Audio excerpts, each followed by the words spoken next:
in China, we have the National People's Congress, but in the U.S., there is the U.S. Congress, and in the U.K., there is the U.K. Parliament. Can you make a brief comparison? So let's start with China's highest lawmaking body, the National People's Congress. Like I just said, that it has over close to 3,000 members, delegates. We call them delegates. Right. They are selected on a 5-yearly basis. That means, delegates, each Congress comes to serves a term of 5 years. But the members or delegates come to Beijing each year. So that's called the annual session, right? The first. Right. Second, in China, there's only one chamber of the lawmaking body.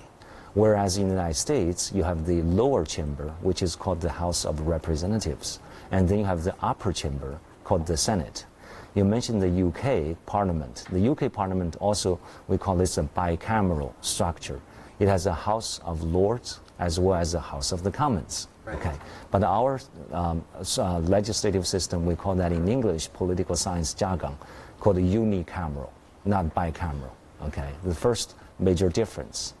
Second is that, our delegates are not serving their term as a full-time job. In other words, being a member of the National People's Congress is not a full-time job. So after the 2 sessions are over, or the session of the NPC is over, delegates would return to where they come from. They would go back to their normal job. Whereas in the U.S. system, if you are a member of the Congress, the House or the Senate, that's your full-time job. You get paid, and you stayed in Washington, right? You rent an apartment. Yeah. You bring your wife and the kids over to Washington, D.C. So that's another major difference, okay?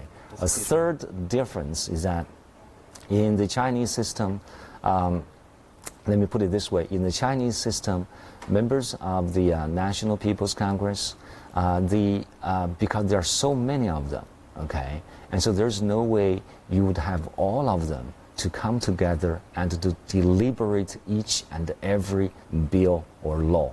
So what happens is that we have a standing committee of the National People's Congress, and which has about 180 members. And so the day-to-day, daily job of lawmaking, deliberating, going through these bills, these technical jobs are actually handled by this very important standing committee of the National People's Congress.